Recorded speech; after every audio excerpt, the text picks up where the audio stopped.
할렐루야. 오늘도 우리에게 은혜와 은총을 베푸시는 하나님을 찬양하며 나아가기를 원합니다. 오늘은 십자가 그리스도인의 사명이라는 제목을 가지고 우리가 하나님의 말씀을 나누어 가도록 하겠습니다. 여러분들이 잘 기억하고 계실지는 모르겠지만 지난 몇 주간 저는 계속해서 그리스도인의 삶과 제자도 그리고 교회에 관한 말씀을 나누었습니다. 그리고 오늘도 어김없이 예수의 제자, 곧 예수의 길을 따라 살아가는 자들의 삶이 어떠한 것인지에 관해서 함께 나누어 보고자 합니다. 여러분, 그리스도인, 예수를 따르기로 작정한 사람들은 반드시 이 두 가지 선택지 앞에 서 있게 되어 있습니다. 하나는 생존을 위하여 살아갈 것인가 하는 것이고, 다른 하나는 사명을 위해 살 것인가 하는 것입니다.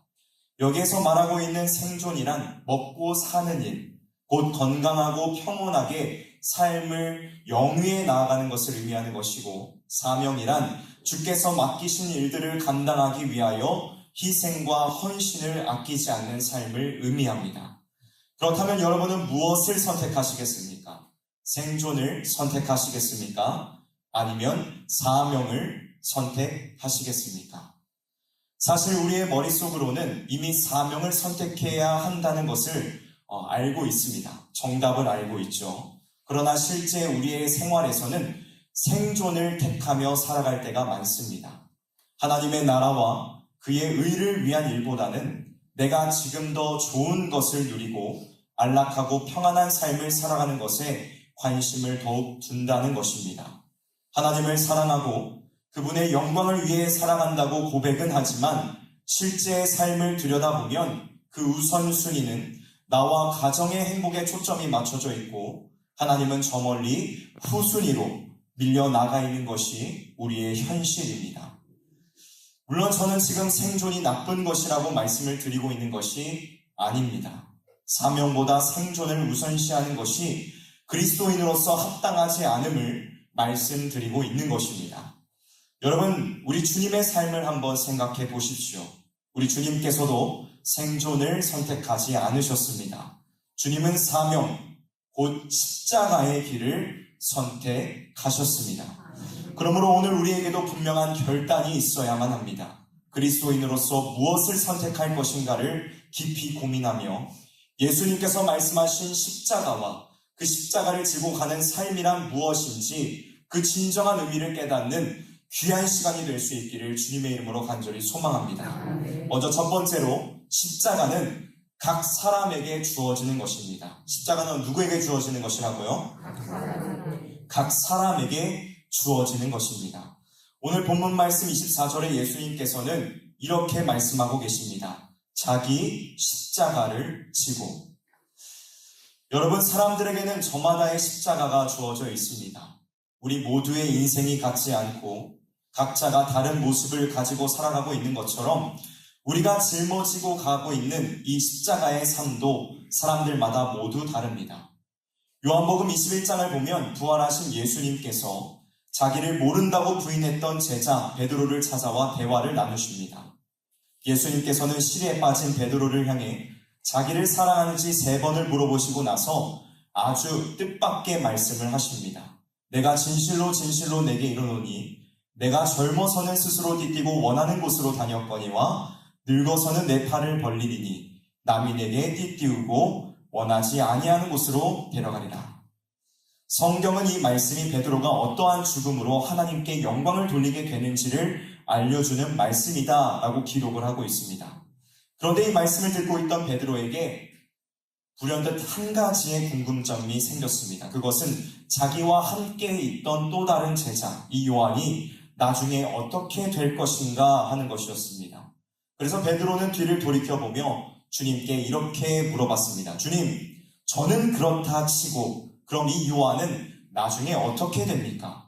이 베드로의 질문에 예수님께서는 이렇게 답하십니다. 내가 올 때까지 그를 머물게 하고자 할지라도 내게 무슨 상관이냐? 너는 나를 따르라. 여러분, 예수님께서 베드로에게 이렇게 말씀하신 이유가 무엇일까요?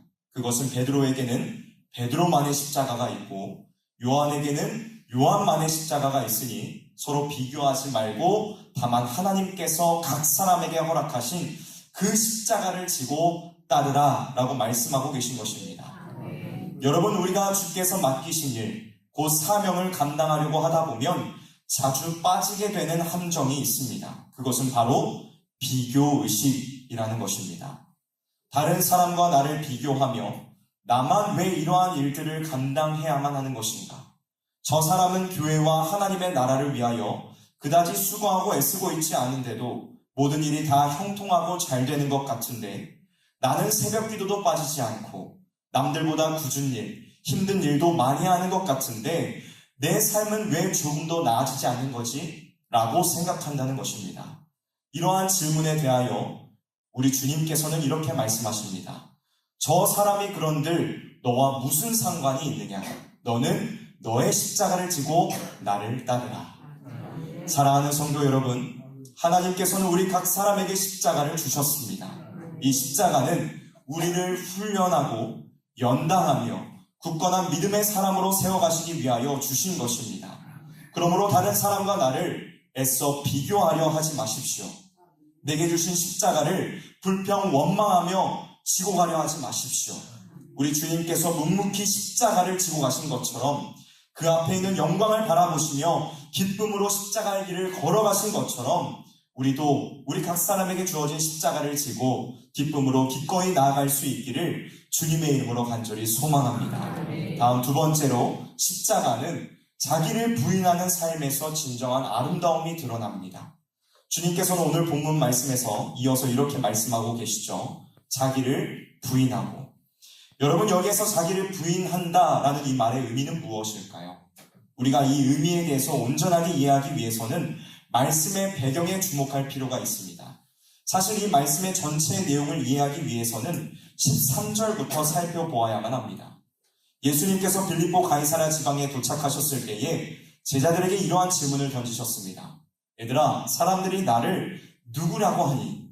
이에 제자들은 사람들에게 들은 그대로 주님께 답하였습니다. 네, 주님, 어떤 사람은 세례 요한이라고도 하고 어떤 사람들은 엘리야, 예레미야나 선지자 중에 한 사람이라고 합니다. 그러자 예수님께서는 그들에게 조금 다른 질문을 던지십니다. 그러면 너희는 나를 누구라고 하느냐? 그때 베드로가 아주 확신에 찬 표정으로 이렇게 대답하였습니다. 주는 그리스도시요 살아계신 하나님의 아들이십니다. 베드로의 이 대답에 예수님께서는 기뻐하며 말씀하십니다. 바요나 시몬아, 네가 복이 있도다. 이를 내게 알게 한 이는 혈육이 아니요 하늘에 계신 내 아버지시니라. 주님께서는 베드로의 신앙 고백을 기뻐하시면서 칭찬하시면서 그 고백 위에 교회를 세울 것이라 말씀하셨습니다. 그리고 이어서 그들에게 아주 뜻밖의 말씀을 하십니다. 그것은 예수님께서 예루살렘에 올라가 장로들과 대제사장 그리고 서기관들에게 많은 고난을 받아 죽임을 당하고 3일 만에 다시 살아나신다는 것이었습니다. 이 말씀을 들은 베드로는 격분했습니다. 그래서 그는 주님을 붙들고 항의하며 이렇게 말하였습니다. 주님, 그건 당치도 않은 말씀입니다. 주님이 죽으시다니요. 절대 이 일이 주님께 일어나서는 안 됩니다. 베드로의 반응에 예수님께서는 그를 꾸짖으십니다. 사단아, 내 뒤로 물러가라. 너는 나를 넘어지게 하는 자로다. 내가 하나님의 일을 생각하지 아니하고 도리어 사람의 일을 생각하는도다. 여러분, 베드로가 주는 그리스도시요 살아계신 하나님의 아들이라고 고백함으로 칭찬받은 지 얼마 지나지 않아 왜 주님께 책망을 들어야만 했습니까? 그것은 23절에 주님이 말씀하고 계신 것처럼 그가 하나님의 일을 생각하지 아니하고 사람의 일을 생각했기 때문이었습니다. 여러분, 자기를 부인한다는 것은 바로 이와 같습니다. 자기를 부인한다는 것은 자기 안에 있는 생각과 계획, 경험을 모두 비우고 하나님의 뜻으로 가득 채운다는 것을 의미하는 것입니다.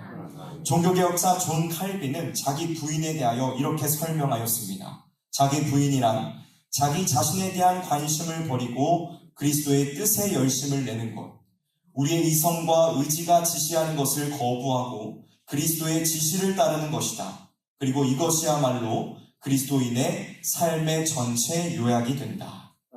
사랑하는 성도 여러분, 사명의 길을 간다는 것이 바로 이것입니다. 자기의 생각을 비우고 하나님께서 기뻐하시는 길로 발걸음을 향하는 것, 이것이 사명으로 가는 길에 가장 기초적인 일이요 본질이라는 것입니다. 여러분, 우리가 자주 하는 고백 중에 하나가 바로 하나님의 뜻대로 살아가겠습니다 라는 고백입니다. 우리는 하나님의 뜻대로 살아가겠노라 쉽게 고백하고 기도하지만 정작 현실에선 하나님의 뜻보다는 내 뜻, 내 방법을 우선하며 살아갈 때가 너무나도 많습니다. 하나님의 뜻보다는 나의 행복, 나의 성공, 내 삶의 평안, 기쁨을 위하여 살아갈 때가 너무나도 많다는 것입니다. 내 속에 나의 생각들이 가득하여, 내 자아가 가득하여 하나님께서 원하시는 것을 뒤로 모두 밀어내고 여전히 모든 것들을 머리로 계산하며 유리하고 편한 길로만 가려 한다는 것입니다. 사랑하는 성도 여러분, 여러분은 자기를 부인하고 살아가고 계십니까? 아니면 자기를 긍정하며 살아가고 계십니까? 혹시 내 속에 나라는 존재가 너무나도 커서 주님을 마음 왕자 밖으로 밀어내고 있는 것은 아닙니까? 내 안에 헛된 우상들이 가득하여 주님이 마음에 들어오시지 못하도록 막고 있는 것은 아닙니까? 바라기는 우리 성실의 모든 성도님들이 자신의 생각을 모두 비우고 자기를 부인하며 하나님께서 원하시는 사명을 따라 예수의 길을 걸어 나아갈 수 있기를 원합니다. 예수님께서도 자신의 생각보다는 하나님의 뜻을 먼저 구하셨습니다. 마태복음 26장 39절의 말씀입니다. 조금 나아가서 얼굴을 땅에 대시고 엎드려 기도하여 이르시되 내 아버지여, 만일 할만하시거든 이 잔을 내게서 지나가게 하옵소서. 그러나 나의 원대로 마시옵고 아버지의 원대로 하옵소서. 사랑하는 성도 여러분, 사명을 따라 산다는 것은 자기를 부인하는 삶에 대한 결단으로부터 시작됩니다. 그리고 그리스도인들은 이 부인하는 삶, 사명을 따라 삶을 살아갈 때에 진정한 아름다움이 드러나게 되어 있습니다. 주 안에서 사랑하는 성도 여러분, 우리 마음의 생각, 계획, 뜻, 경험을 다 내려놓고 하나님의 뜻을 따라 살아가는 저와 여러분들이 되시기를 원합니다. 물론 이 일은 고통을 수반합니다.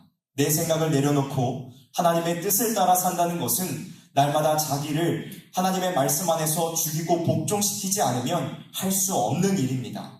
마치 조각하는 장인이 재료를 끊임없이 깎고 다듬는 일을 통하여 아름다운 작품을 만들어내는 것처럼 끊임없이 자기 부인을 통하여 아름다운 그리스도인으로 우리는 점점 만들어간다는 사실을 기억하시기를 바랍니다. 자기를 부인하는 삶, 그 삶이 진정 아름다운 그리스도인의 삶이라는 것을 기억하는 저와 여러분들이 되시기를 주님의 이름으로 간절히 소망합니다. 마지막 세 번째로, 십자가는 예수의 길을 따라가는 것입니다. 여러분, 우리 주님께서는 우리를 향해 십자가를 지고 네가 앞서서 나아가라 라고 말씀하시지 않습니다. 주님께서는 십자가를 지고 나를 따르라 말씀하십니다. 여러분, 주님께서 가신 길이 어떠한 길입니까? 사람들의 환호와 박수, 갈채, 칭송을 받는 길이었습니까? 아니었습니다. 그러면 평안하고 안락한 삶을 누리는 길이었습니까? 그것도 아니었습니다. 주께서 가신 길은 지극히 외로운 길이요, 고난의 길이요, 사람들의 조롱과 멸시를 받는 길이었습니다. 하지만 그럼에도 우리 주님께서는 이러한 수모와 고통을 털 깎는 자 앞에 잠잠한 양과 같이 묵묵하게 감당하셨습니다. 그리고 그 길을 온전한 순종으로 가신 끝에 하나님과 우리 사이를 화목하게 하셨고 죄와 사망의 권세를 모두 깨뜨리시고 부활하신 승리의 주가 되셨습니다. 주님께서는 우리보다 미리 앞서가셔서 우리에게 승리의 길을 활짝 열어주셨습니다. 우리는 주님께서 가신 그 길을 뒤따라가기만 해도 주님께서 이루신 승리의 기쁨을 동일하게 누리는 삶이 될 것입니다. 제가 군대에 입대하고 나서 신병 교육대를 21사단, 양구에 있는 21사단에서 훈련병으로 지냈습니다. 거기서 7주 동안 이제 교육을 받았는데, 이제 4주가 이제 전반기 교육이고 3주가 이제 후반기 교육이거든요. 그런데 이 3주간의 후반기 교육 때 어떤 일을 했었냐면, 저희가 아침 저녁으로 이제 짐을 지고 이제 산악을 뛰어다녔어요. 그런데 그 산악, 좋은 길을 놔두고 갑자기 새로운 길을 만들어야 된다는 거예요. 그래서 저희가 그걸 만드는 일을 3주 동안 했습니다. 정글도라는 이 긴 칼을 들고 이제 그 앞에 가면서 나무를 자르고 뭐 옆에 있는 막 나와 있는 잔가지들을 자르고 가는데 처음에는 앞에서 하니까 너무 힘들더라고요.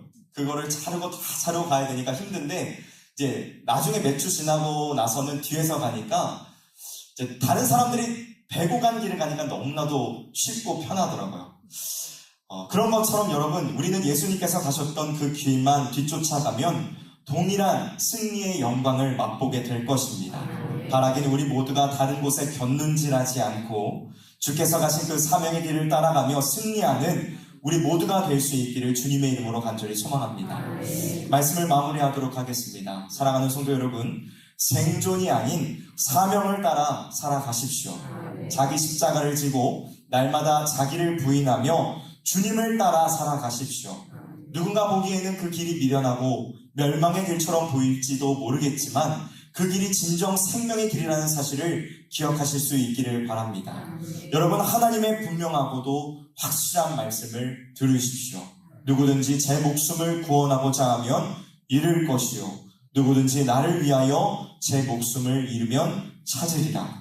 사명을 따라 생명의 길로 나아가는 저와 여러분들이 되시기를 주님의 이름으로 간절히 소망합니다. 우리는 정말 중대한 일을 앞두고 있습니다.